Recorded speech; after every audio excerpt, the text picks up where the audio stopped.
It's hard for me to pinpoint exactly when I first met Venom. I kinda assume it was Fox's Spider-Man the Animated Series, because I don't remember any real comics with the character. Most of the Spider books that I read in my formative comic years dealt with the Clone Saga, and Venom only briefly appears at the start of it. Maybe it was the Maximum Carnage game for the SNES, where you could switch between Spider-Man and Venom. I mean, that game was my introduction to a lot of Marvel characters, and I'm looking at you, Deathlock, so why not Venom? Regardless of how I met Eddie Brock and his symbiotic other, I can easily say that it was love at first sight. And what's not to love? I mean, look at that smile! And such nice teeth! I've always dug monstrous characters in my media, generally characters who struggle with their darker nature, and while he's not morally upstanding, Venom is monstrous. That sleek costume, the bulging muscles, the creepy too big jaw and tongue, his weird eyes, the fact that his costume is alive, that's just too cool to me. And even cooler to 12-year-old Ben. And there's something extra special about the character thanks to their relationship to Spider-Man. The on-again, off-again alliances that they would have, their wounded origins, their similar goals of defending the innocent, but their opposing methods. I mean, Venom had the looks, and he had some great pathos, too. And you know what that means? It means Venom sells. I would have loved to have been in the meeting about giving Venom his own book. There's an article on comic book resources called Venom's Journey from Villain to Anti-Hero and Back Again that states that neither Editor-in-Chief Tom DeFalco or eventual Editor-in-Chief Bob Harris liked Venom as an anti-hero.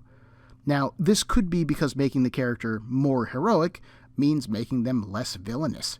It could also be that neither man cared for the idea of glorifying a villain by giving them their own book. In either case, though, it did happen, and that's how we get the first limited series, Venom, the Lethal Protector.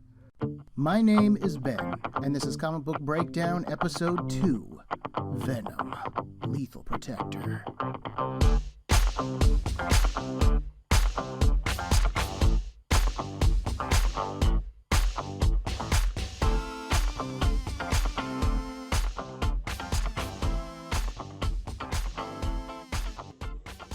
Lethal Protector was released in February of 1993 and ran for 6 issues. The series was written by Venom co-creator David Michelinie. This was a fact that I was both unaware of and surprised by. I didn't know that Michelinie created Venom, or that he had a long and respected run on the various Spider-Man books. Michelinie is a name I generally associate with Iron Man, so that was a neat discovery to begin this with. The book launches with Mark Bagley, a personal favorite of mine, on pencils, although Ron Lim takes over with issue 4. Sam De La Rosa and Al Milgrom ink Bagley's pencils, while Marie Javins handled colors. That'll change as Ron Lim takes over, I'm sure, and I'll do my best to note it when it does. Before I get into the brains and spleen of this thing, I urge you, listener, to look up the cover to issue 1. This thing is gorgeous. The brilliant red chrome background that's filled with spiderwebs immediately catches your eye. Venom, a flat black figure, seems to pop out of the background. Big, ugly, his teeth bared in a grin with green slime dripping down. Bagley makes sure to expose Venom's gums, which is something you don't see anymore, and for some reason it adds another level of creepiness to me. And I can't leave this cover without commenting on Spidey in the lower left corner, face-palming over the whole deal. Even Spider-Man can't believe that Venom has his own book. Get used to it, Spidey. Lethal Protector opens up with a whole new status quo for Venom and Spider-Man. After their encounter in Amazing Spider-Man number 375, Spider-Man finally won some measure of Venom's respect. Realizing that Spider-Man wants to protect people, like they do, Venom makes an agreement with the hero. They won't bother Spider-Man anymore, but Spider-Man can't go looking for them either.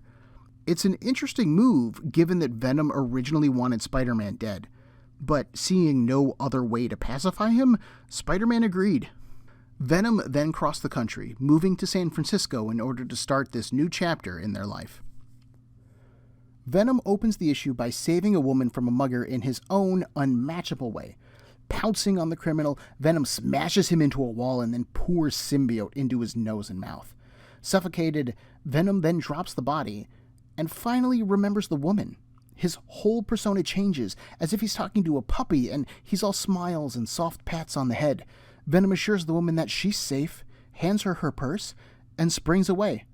There's a single panel of her watching him leave with tears in her eyes, maybe gratefully. Nope, she runs off screaming, scared out of her mind.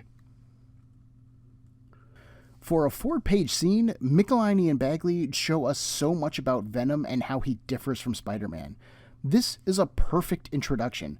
Venom's rant on crime contrasts the jokes and puns that we'd normally get from Spider-Man. He wastes no time in killing this guy. There's no moralizing or lengthy judgment. This guy is a criminal. He dies. And then we get Venom talking to the woman. After seeing her in danger, he completely forgot about her. And after noticing her, Venom's changed persona is great. She isn't a priority. He doesn't actually care about the people he's helping, only his own damage. His eyes turn upward in concern or maybe embarrassment at having forgotten her. His mouth almost completely closes too, which is weird for Venom.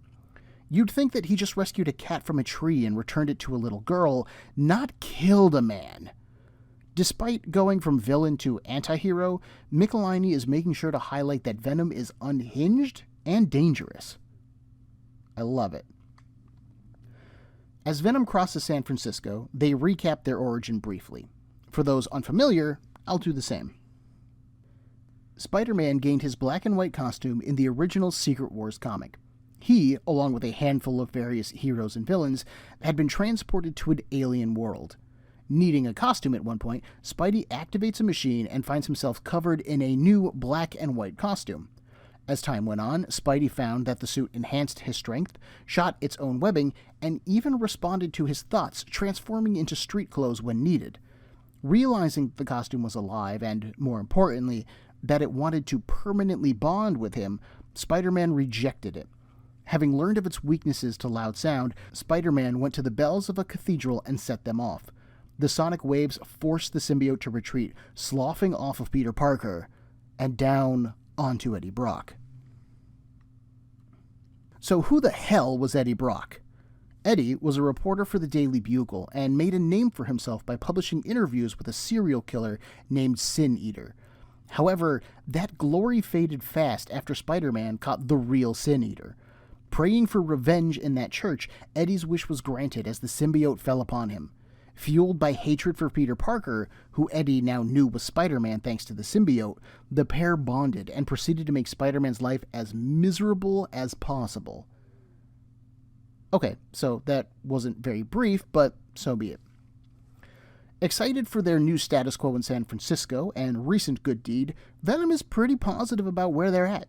The symbiote fades into street clothes, revealing a mullet that only Eddie Brock would dare to rock, and they go in search for a home. While setting up a room at a cheap hotel, Brock is spotted by the cops. Unsure of his identity, they approach him to confirm, and all hell breaks loose. That is definitely Brock. They move to arrest him, but Eddie covers their pistols and webs and slams them against the wall. He won't kill them, but he won't be taken in either. Venom politely cancels their room and leaves, a camera-happy tourist snapping a pic of them as they do. That picture, and the news story that accompanies it, ends up being wired over to the Daily Bugle in New York City.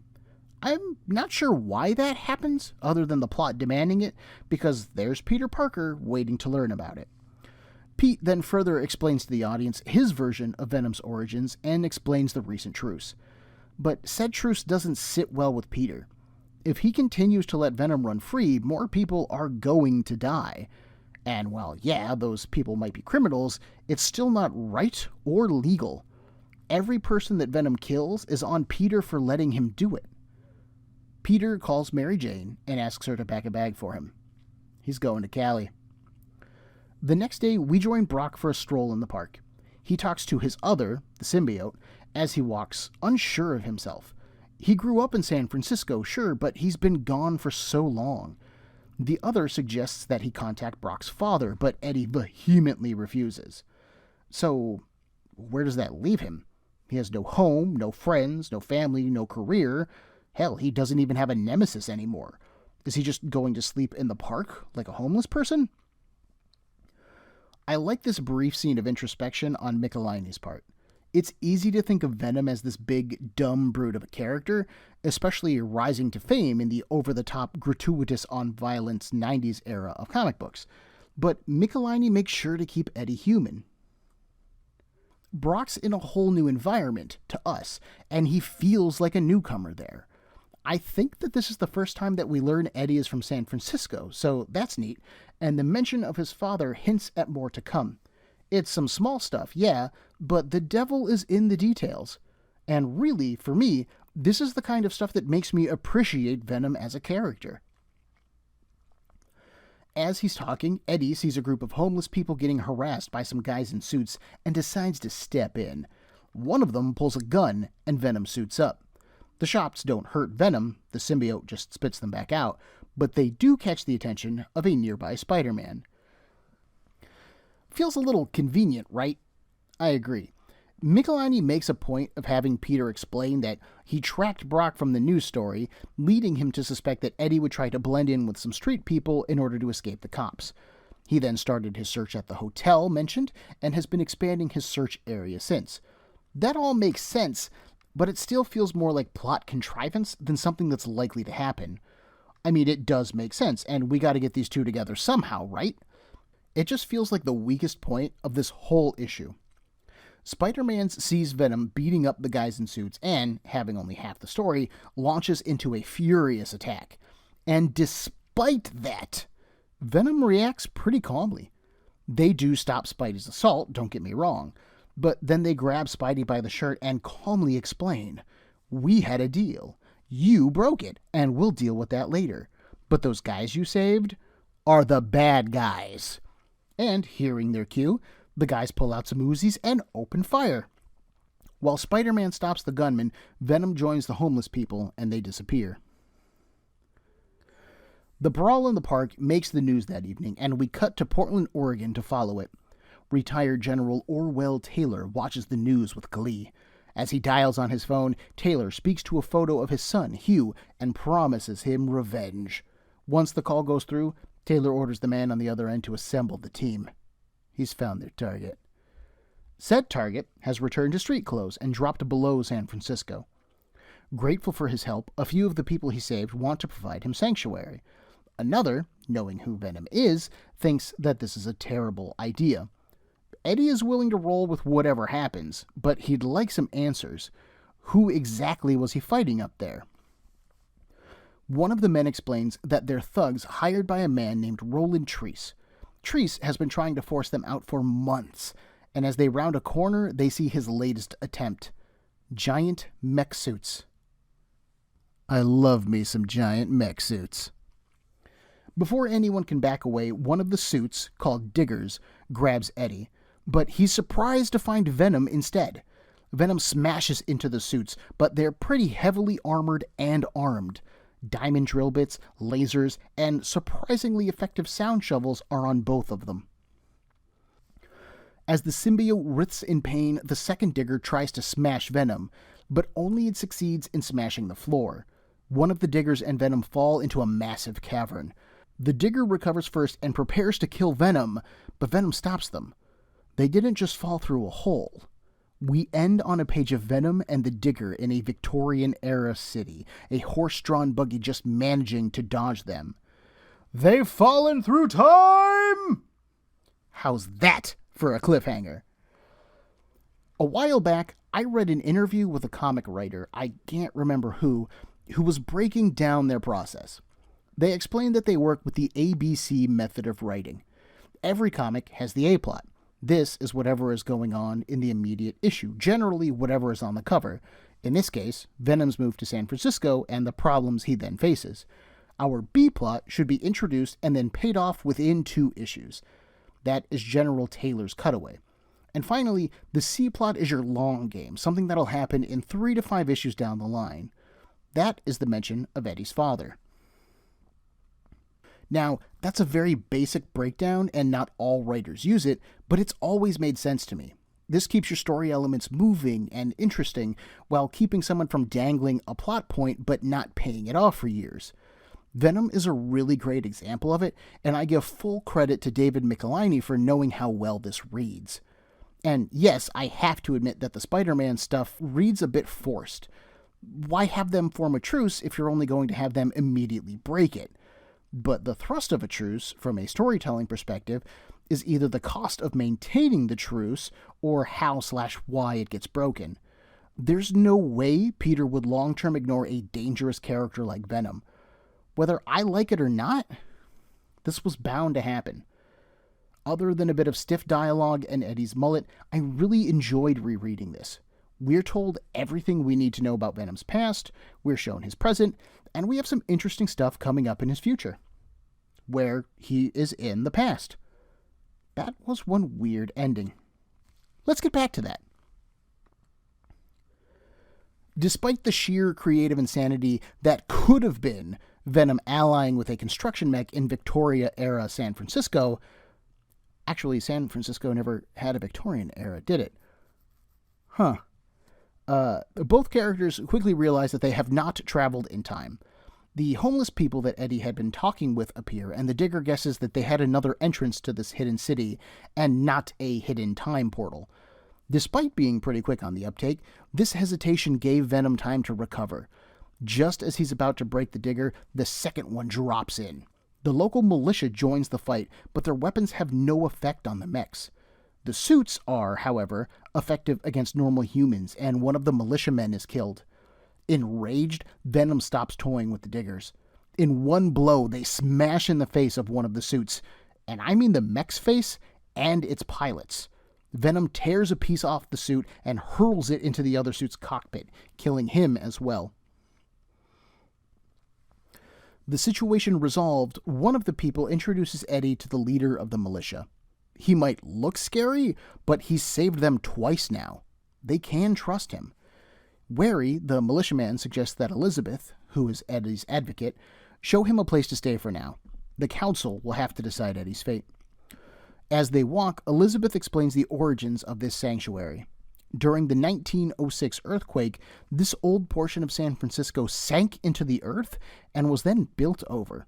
It took decades for someone to discover it, a vagrant looking for shelter, and it has since become a home to the homeless. That's why they're so protective of it. Elizabeth assures Eddie that she'll be voting for him to stay, and he appreciates that. They've been looking for a place to belong. And maybe, finally, they've found it. While Venom is busy fitting in, Spider-Man feels out of place in hilly San Francisco. He finally manages to find the Herald building, the local paper, and sneaks inside. He thinks that if he cross-references old papers and mentions of Brock, that perhaps he'll find some kind of clue, and bingo, there we go. A new story about Carl Brock, Eddie's father.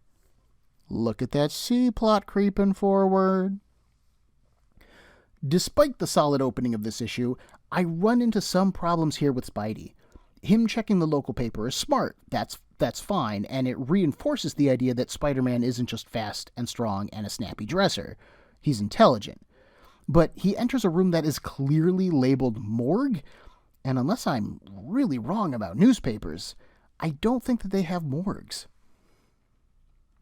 Back underground, the council has reached a decision, and they ask Eddie to leave.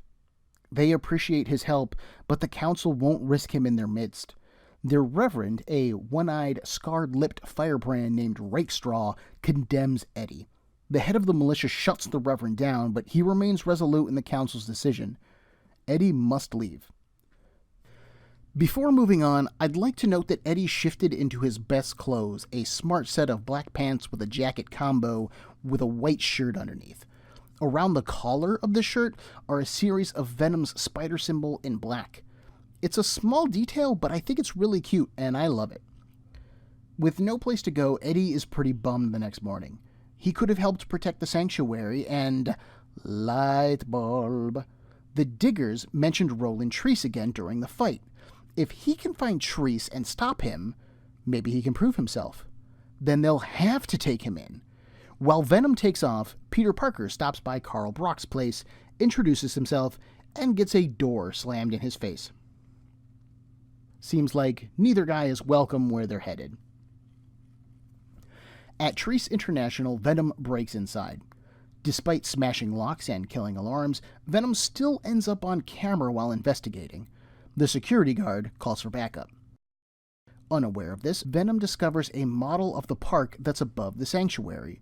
Treece is financing its renovation as a gift to the city, but why would that affect the Undergrounders? How are they a threat? Before he can learn more, though, the security team shows up. Venom gives them a chance to leave, and they open fire. None of which harms Venom, losers, but it does give him a reason to beat them all up. Just as he's finishing, though, more arrive, and so he decides to take off. Now, one of the very noticeable things about Venom is their teeth, tongue, and drool. Sometimes it's creepy, other times it's silly, and rarely is it addressed in the plot. But here, as Venom sneaks into Treece International, he crawls along the ceiling and drool just runs all down his face. It's one of those small impracticalities that I'd never thought of. At first I thought it was stupid. How can it not bother his eyes? But then I remembered that Eddie's eyes are covered by the symbiote, and probably don't function like human eyes because of it. Other than having green spit in his field of vision, he might actually be fine. It could also explain why Eddie exposes his face while studying Treece's plans. Maybe it doesn't bother his other at all, but perhaps it does bother him. It's impossible for me to tell if this was an idea from Michelini or a gag from Bagley that I'm just way reading into, but I got a kick out of it nonetheless. Still unsure of what Treece is up to, Venom pauses to think. This lapse is ill-timed as it gives someone a chance to blast them with energy. Reeling from the attack, Orwell Taylor introduces himself and explains that Venom killed his son. Arrayed around Taylor are 5 men in high-tech battlesuits. He introduces the jury, and they've found Eddie guilty. Despite some clunky armor and 2 similar designs overall amidst this iteration of the jury, I've got a weird soft spot for them. I'm more familiar with them from Thunderbolts issues 23, 28, and 32, where they've moved beyond hunting Venom. But the cover for this issue, another great shot of Venom from Bagley, promises that we'll meet Venom's greatest enemies. And while they do appear in 2 of Venom's future miniseries, I have to balk a little here. Let's face it, Venom's greatest enemies aren't these dudes. They're Spider-Man and or Carnage. Given that Venom is Spider-Man without the conscience, and that Carnage is Venom without the control, that's just kind of how that works. But the concept of the jury as Venom's enemy is actually pretty great. Let me explain why. Venom's whole shtick is that he's a lethal protector. He helps innocent people by killing those he deems guilty. Venom is jury, judge, and executioner in most cases. Now, though, he's face-to-face with a whole team that does exactly the same, but for a more justifiable reason.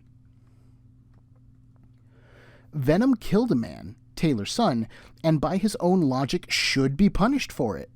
Now, here comes a group that's willing to use his own ideals against him. How can he stand against that? Irony sure can be a kick to the crotch. Not like that'll stop Venom, though. The jury consists of 5 men who were friends with Hugh Taylor during his military days. Hugh was a guardsman at the Vault, a federal prison often used for holding supercriminals. When Venom escaped from there in Amazing Spider-Man number 315, he suffocated Hugh. Grief-stricken, Orwell Taylor then put the jury together to finally avenge his son by killing Venom. The majority of the Venom-related stuff in this issue is the jury in various stages of combat with Venom. Each man's suit is equipped with specialty weapons designed for fighting Venom. Screech has sonic cannons. Firearm's gauntlets bristle with flame. Bomb Blast has a huge plasma cannon. Ramshot's gauntlets fire battering pulses of energy. And Sentry, the final member, is armed with Iron Man-style repulsor blasts. The team has a tough time with Venom initially, but they adapt pretty quick. Once Venom is out of the alley and into the open, their long-range attacks and teamwork start to take a toll on Venom. They are forced to hide underneath a garbage truck until the coast is clear. While Venom is getting trounced, the various other members of the cast are up to their own shenanigans. Carl Brock refuses to talk to Spider-Man and threatens to call the police. Before he leaves, Brock's housekeeper, who's concerned for Eddie, talks to Spider-Man. She relates Eddie's childhood, one of cold dismissal. When Eddie's mom died in childbirth, Carl's ability to care for another just died too. He took care of Eddie, sure, making sure his every need was fulfilled, but he never cared for Eddie. This drove him into needing his father's approval, pushing himself first scholastically, then athletically. Eventually, the revelation that Eddie's journalism career was built around a hoax killed any tenuous relationship that might have existed. Spider-Man leaves no closer to finding Venom, but he does feel a bit closer to Eddie. Roland Treese, on the other hand, is getting worried. Venom left before learning the truth about the park renovation, but he got very close. There are millions of dollars of gold at stake.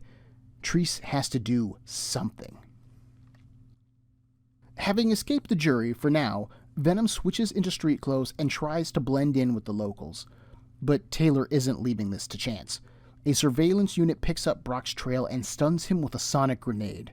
The man is ready to kill Eddie, but as Venom explains about the danger that the Undergrounders are in and how he can help them, the man hesitates. Venom spares the man, but just in time for Sentry to fly in and land a powerful punch on him. Sentry assures Venom that the rest of the jury isn't far behind. He prepares to attack Venom again, but suddenly a missile explodes in his back. A helicopter offers Venom a truce and, needing an escape, he takes it. Inside, a monitor shows Treese, who goes on to offer Venom a job as head of security. Venom asks if that includes the park project. When informed that it does, they smile. Okay. The helicopter flies out to the Mojave Desert and lands at a bunker. The pilot tells Venom that Mr. Treese will meet him inside, and Venom takes him hostage. They extend a tendril of the symbiote, wrapping it around the pilot's neck. Venom knows better than to trust a man like Treese. Heck, the only reason that he came out here was to find out what Treese was up to.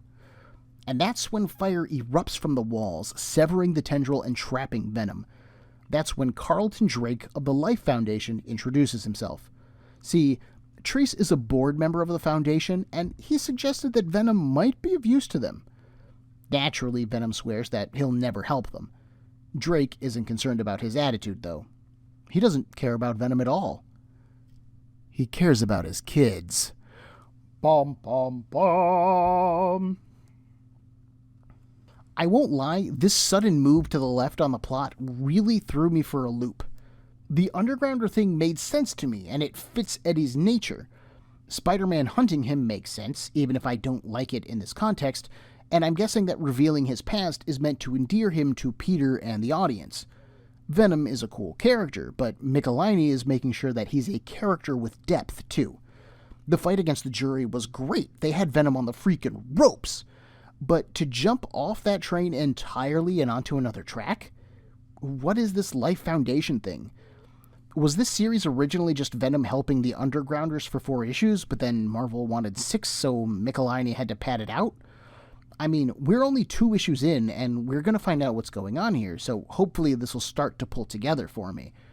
Right now, it feels like someone got mud in my ice cream. Michelini also has a moment after the initial encounter with the jury where Venom agrees with them. He admits that he killed Hugh and seems genuinely remorseful. But he can't turn himself in, he has to help the Undergrounders first. This echoes one of Reverend Rakestraw's arguments against Eddie last issue. Even the devil can do good if it gets him what he wants. Eddie is helping people, yes, but only because he thinks that's what it'll take for them to give him a home. This isn't selflessness, this is selfishness. I'd also like to commend Bagley on Venom's facial expressions throughout issue 3. You'd think that Venom's oddly shaped eyes would make it hard for him to emote, but Bagley makes it work. When Sentry and Screech land a double blow on Venom, his eyes thin to slits of pain. When he spares the recon guy, his eyes turn up slightly in concern. And at the end, when Drake reveals himself, Bagley somehow manages to convey a furrowed brow, expressing a bit of surprise or fear. Okay, we've got a new symbiote coming at us next issue. Let's stop wasting time and let's meet her. Having been captured by the Life Foundation, Venom has spent the past few days, hours, being tortured. Or at least that's how he feels. Held aloft in a cage of sonic energy, thus imprisoning the symbiote, a thin beam of energy strikes Venom in the chest.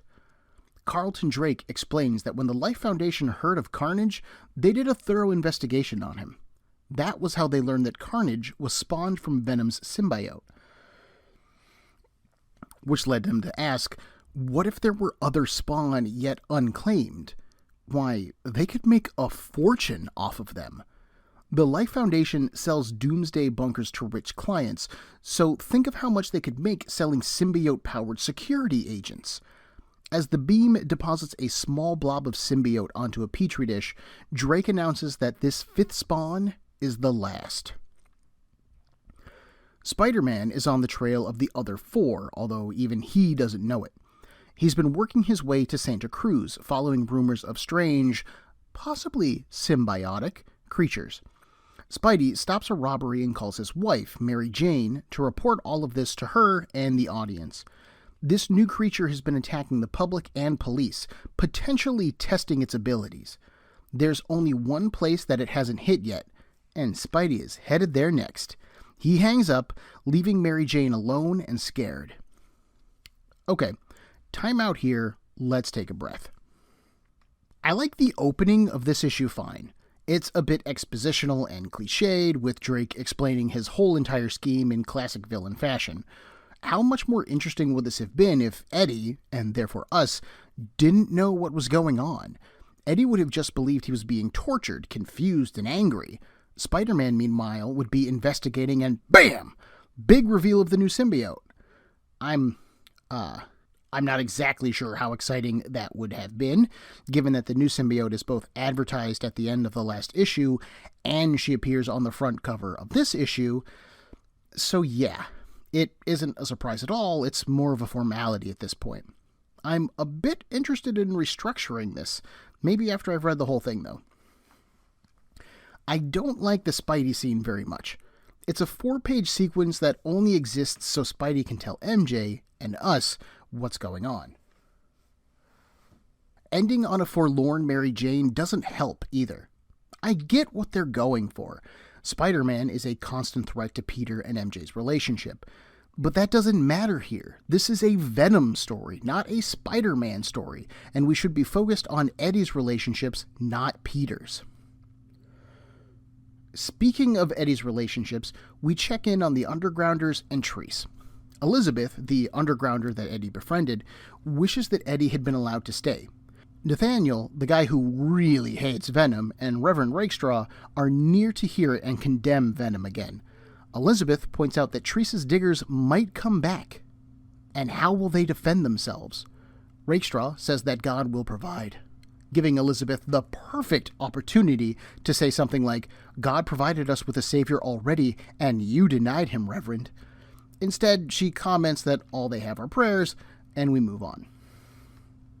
Treese's scene is a quick check-in, establishing that he needs to get that gold soon.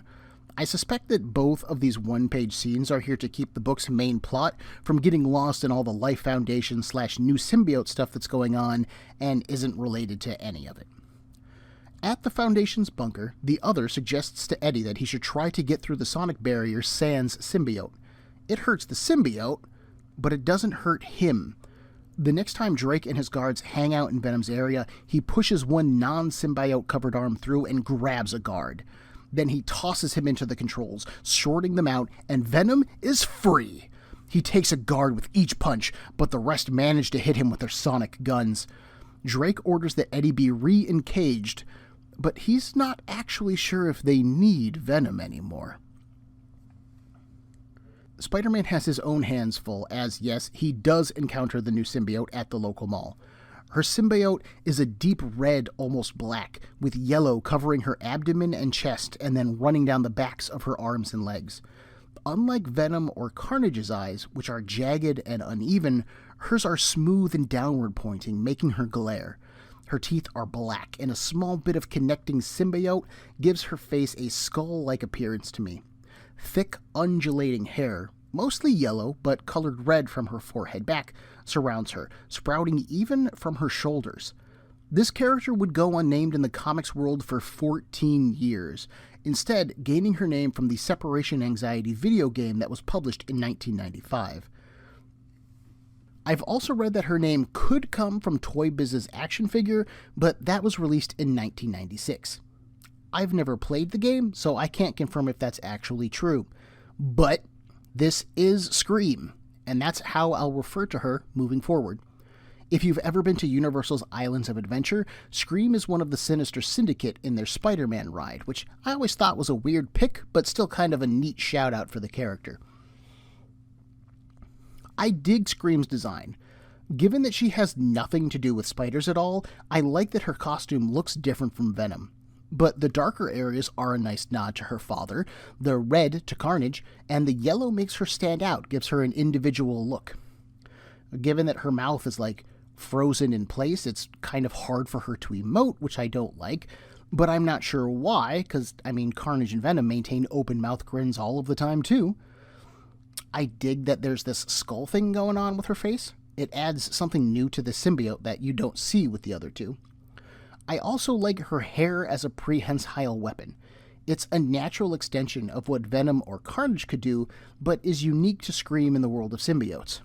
True, Medusa of the Inhumans also has prehensile hair, and I don't like seeing that repeated here because of that, but I'm trying to keep my focus on symbiotes and not the broader Marvel Universe. There's something weird about it coming from her shoulders as well, which I guess isn't really a mystery. It's just weird that she has hair coming from her shoulders, but I still dig it. However, on that note, Scream and Agony, the other female symbiote that we'll be meeting shortly, have hair. None of the men do. It feels like a cheap way to highlight the fact that they're female, which seems odd given that they're wearing skin-tight symbiotes that show off every curve. From a design standpoint, this just feels like lazy shorthand. That is a bad sign. Spider-Man and Scream fight. Scream initially has the upper hand, thanks to the enhanced strength of her symbiote. Remember, Venom is more than a match for Spider-Man physically, and the extra limbs that her hair can act as.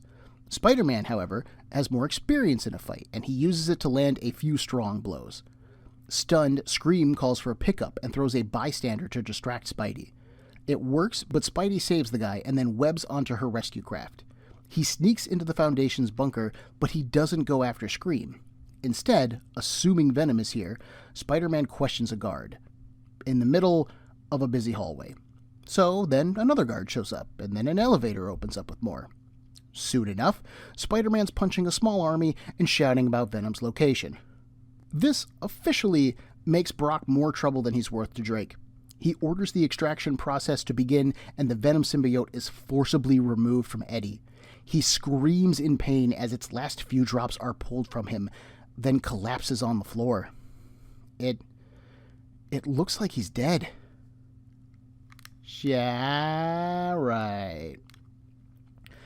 Assuming that Spider-Man is there to capture Venom and bring him to justice, Drake, over a video call, assures Spider-Man that will no longer be necessary.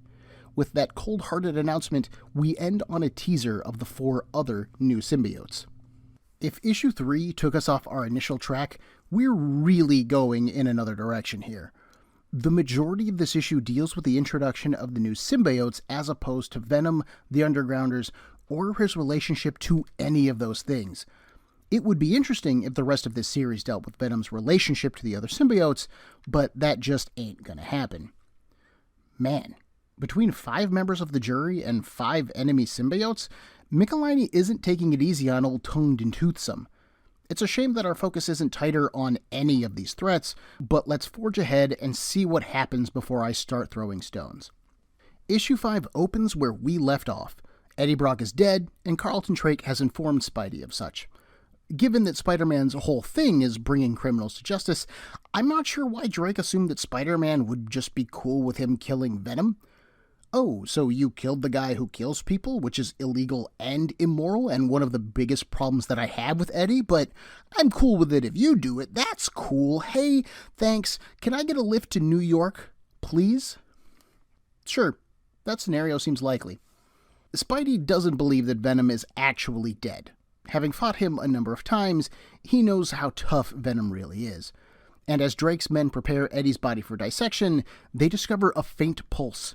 Hearing this news, Spider-Man definitely ain't leaving.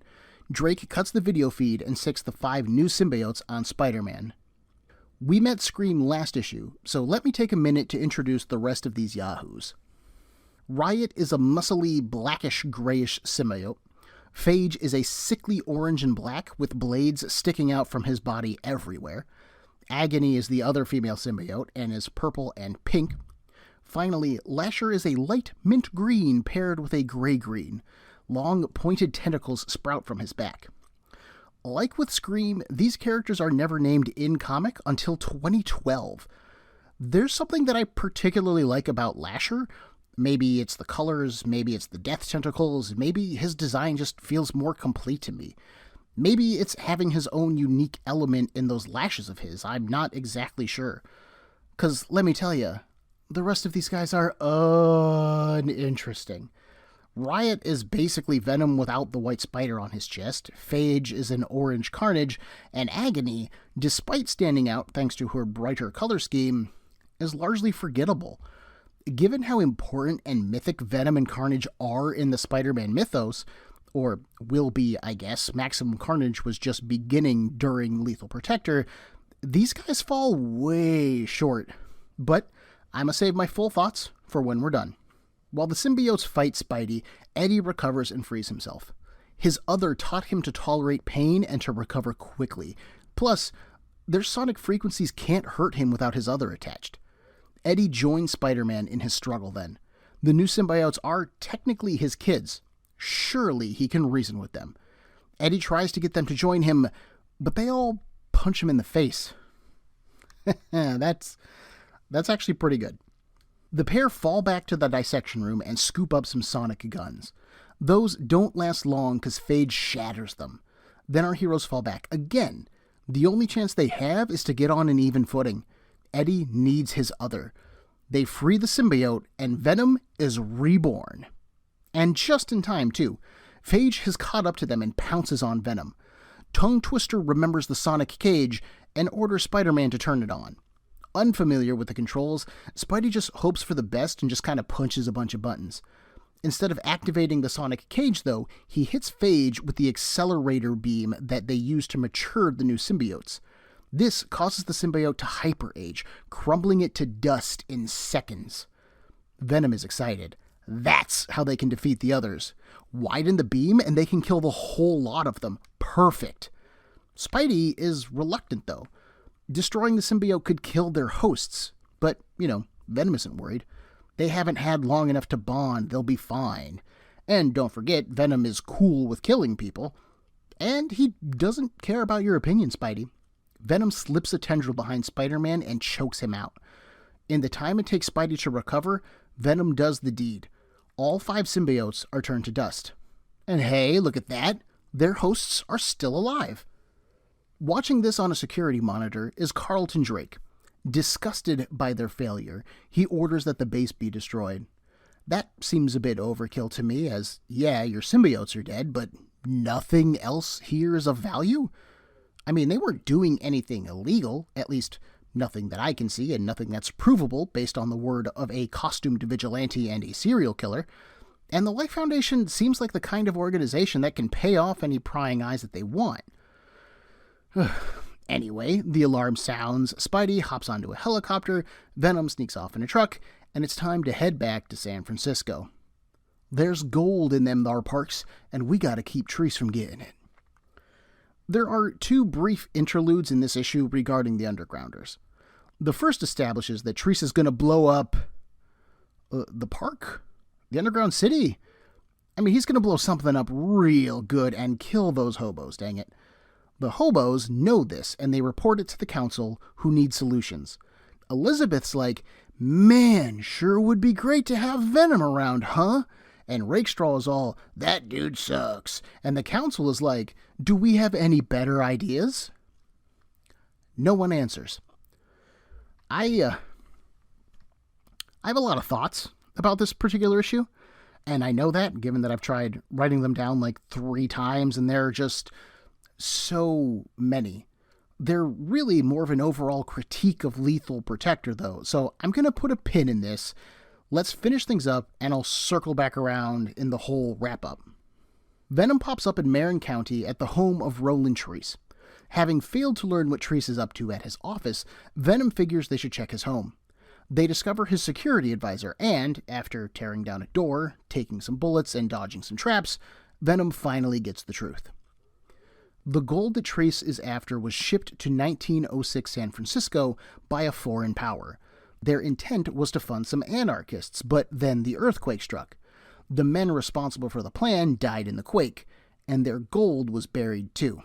Treese acquired the gold's original storehouse location when he bought some antiques a few months ago. He determined where it should be now and set up the restoration as cover. However, since the gold is on publicly owned land, the undergrounders could claim it if they found it, so he's been trying to remove them. And now he will. Treese has had explosives set in the park in order to level it for landscaping.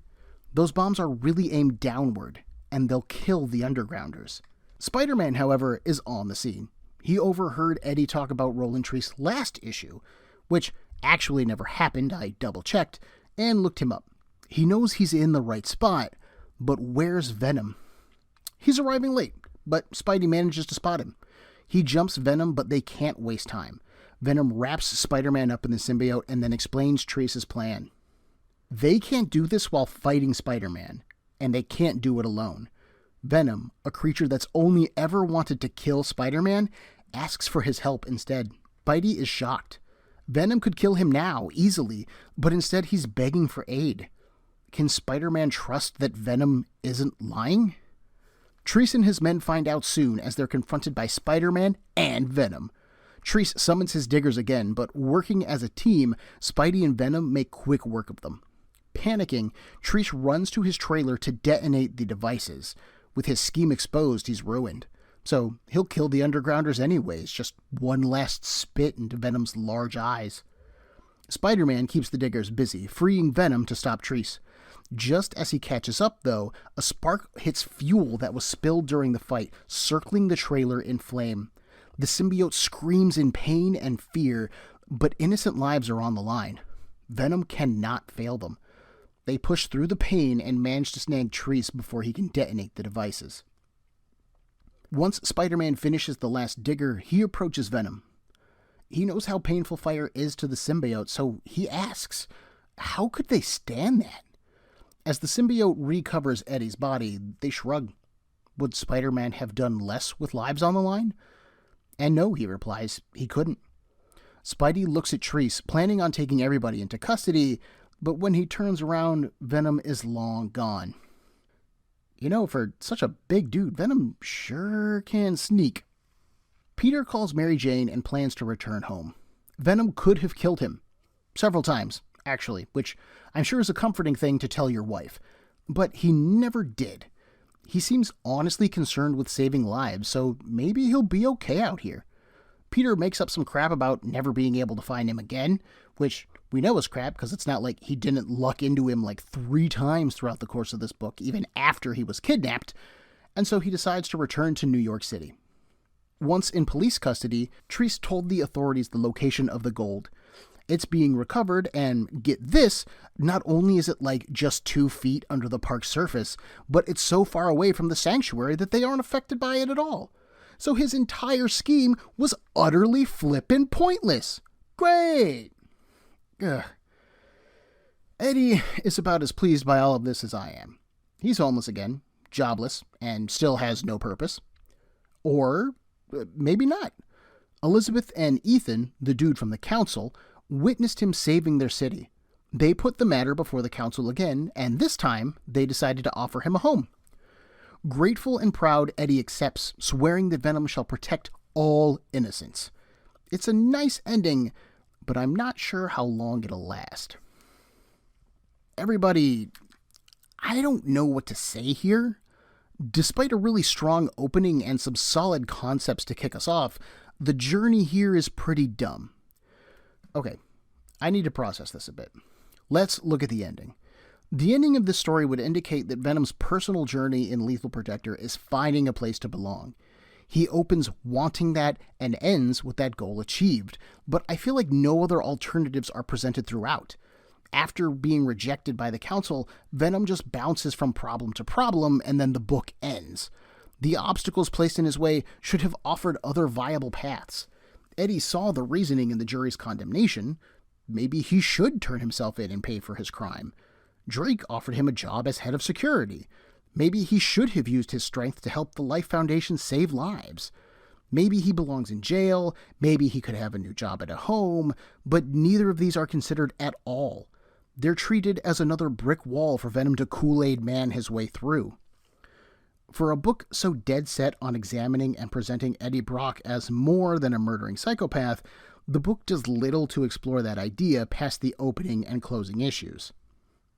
I'm really torn on Spider-Man being here too. One of the things that I, as a fanfiction writer, immediately do with a solo book is to pull my lead from the old world that they've inhabited and build something new. Putting Venom in San Fran is a great move. It builds on and gives the author a chance to fully explore Eddie's past. It allows for heroes and villains outside of Spider-Man's little corner of the world, adding the potential for new conflicts that are specific to Venom. Most importantly, it frees him up from the normal Spider-Man narrative of being the bad guy. This is set up nicely with the truce between Venom and Spidey, which is immediately broken in the first issue. And the only thing that Spidey adds to this book is to be a doubter, someone untrusting of Venom's actions. That could have been anyone, really. And having someone doubt Venom only to learn that they can trust him, as Spidey and the Undergrounders did in this, is pointless to the audience. We like Venom, even if these others don't. I don't need to be convinced that they're not that bad a guy. I like them already. This just adds problems that have already been solved. I mean, Venom and Spider-Man had a whole truce about it. Adding Spidey to this book takes away panels from Venom or any other characters in the story that could have used it, and boy do they need it. Despite having a great motivation and presenting a legit moral problem for Venom, the jury are flat and ultimately left behind in this story. I know next to nothing about them as people, and that's a shame. The same could be said for the new symbiotes. And actually, let's just get into them. The 5 new symbiotes are stupid. There, I said it. For all 12-year-old me loves them, they add nothing of value to this story. At least the jury have a compelling motivation. These guys are just security guards. And bad ones, given how soundly they were trounced. Their overall designs are lackluster, they lack any sense of challenge to Venom, nor do they provide any kind of story element. Given that they're killed off here, but don't worry, they'll be back, I'm not sure why they were introduced at all. Honestly, you can almost read Lethal Protectors issue 1, 2, 3, and 6 without any of the Life Foundation stuff. The main narrative here is about Venom struggling against Roland Treese's plot to destroy the homeless sanctuary and, in doing so, earning himself a home. The Life Foundation plot literally kidnaps Venom from the story and forces us to deal with its crap. I mean, they could have tied the symbiotes into Eddie's search for a place to belong at least. Venom could have had a family, albeit a really weird one, but that would have meant fleshing out the symbiotes and their hosts more. Which we might have had more time for if Spider-Man wasn't here eating up pages. I mean, I really can't help but wonder if the new guys weren't editorially mandated, meaning that Marvel told author Michelini to introduce new, potentially lucrative, symbiotes. Venom and Carnage were huge hits as characters. They still are, really, so maybe Marvel wanted more. If that was true, I'd have a hard time figuring out why they decided to have them killed here, for the foreseeable future, at least. And why didn't they give them names? They just introduced 5 new Venoms and no one cared to name them? Come on. I was discussing this complaint with my friend Ephraim, and he brought up a point that I hadn't considered. Given that Marvel knew the value of characters like Venom and Carnage, it's totally possible that killing the new symbiotes was meant to be a gigantic plot twist. As a reader, and especially in an age when there was no internet, seeing Scream on the cover to issue 4 would have blown people's minds. And seeing 4 more new symbiotes get advertised for issue 5 would have only added to the hype. Everyone, myself included, flipping 24 years later, would have expected these characters to be big. So what would have been more surprising than to see them all destroyed? No one could have predicted that at the time, and it's such a good thought that I had to give him credit. Excellent work, E, and if that was the plan, you are one devious guy, Mr. Michelini. However, even if that was the goal, that doesn't mean he couldn't have done better. Michelini could have even touched upon Eddie's relationship with his father here. While, yes, the Spawn are of the symbiote, we're also supposed to believe that Eddie and his other are so bonded that they'll die if separated. They're one entity, and that makes the Spawn Eddie's kids too. Does he feel nothing for the symbiote Spawn? How does Eddie feel about a father not caring for his children? And then they just kill those kids. That's messed up, man. There's so much story potential here that it's really frustrating to have it dangled in my face, but to have it ultimately go nowhere. Clearly, someone at Marvel agreed with me, because we'll eventually see the Spawn again in 1994's Separation Anxiety miniseries. This introduction just reeks of, we didn't have a plan, and you know what? The new symbiotes are to this story what Venom was to the Spider-Man 3 movie. Totally unnecessary and a drag on the main story. You know what they could have done? Had the jury get the new symbiotes. They're hired to kill Venom and fail, but Treese sees how close they came. He and Orwell team up and then capture Venom. They pull out the Spawn, and wanting to match Venom's strength with their own, the jury bond with the Spawn. We could have spent this whole book exploring these 5 characters and their complicated relationship to Venom. Or have Venom stop Treese's diggers. Treese hires Venom as security head, and Eddie brokers a peace with the Undergrounders. The Life Foundation has state-of-the-art survival bunkers they can live in, but Eddie learns shortly after that some people have gone missing. Elizabeth, her son, Ethan, Nathaniel, the guy who didn't like him, and Reverend Rakestraw are all given symbiotes, and Venom spends the rest of the book dealing with that situation. That's 2 ways that Venom's main narrative could have tied into the introduction of the new symbiotes in a more personal, more stakeful way. I could be wrong, though. It's totally possible that Michelini was just adding new toys to the box for further use down the line. As I've noted, both the jury and the Spawn will pop up elsewhere eventually. Their story here might be over, but now that they exist in the Marvel Universe, there's always a chance that they can show up. This book does a good job of establishing a new life for Venom. He has a new home, allies, and enemies. His truce with Spider-Man is basically reinstated, which I think is unnecessary, but it works. And while the new symbiotes feel like an attention-getting move as opposed to a story one, there's still a part of me that likes them. Despite its weird twists and turns, I still enjoyed rereading Lethal Protector. The back half is definitely weaker than the front, ending things on a sour note for me, but I had a good time. I should mention that Ron Lim takes over art duties with issue 4, a fact that I just breezed by earlier. While I prefer Bagley, Lim does an admirable job. His Venom is big and threatening, his Spidey is thinner and agile, but his characters feel a bit stiff overall. They lack some of the natural fluidity that Bagley is able to impart. Lim is also credited with the design of the new symbiotes, so it's at his feet that I'll place the blame for their uninspired looks. I was actually wondering how creator credits would work for these guys going into this reread. You see, Marvel gives character creation rights to the team of the book that a particular character appeared in. So Scream first appeared in Lethal Protector 4, which was written by Michelini and drawn by Ron Lim, so they receive credit for her design. But the cover for Lethal Protector 4 was drawn by Mark Bagley, and since comic books are solicited to retailers 3 months in advance, that cover would have been published before the issue was actually finished. So Bagley would have drawn her first for the cover, but since Lim drew her in the comic itself first, he ends up with the credit.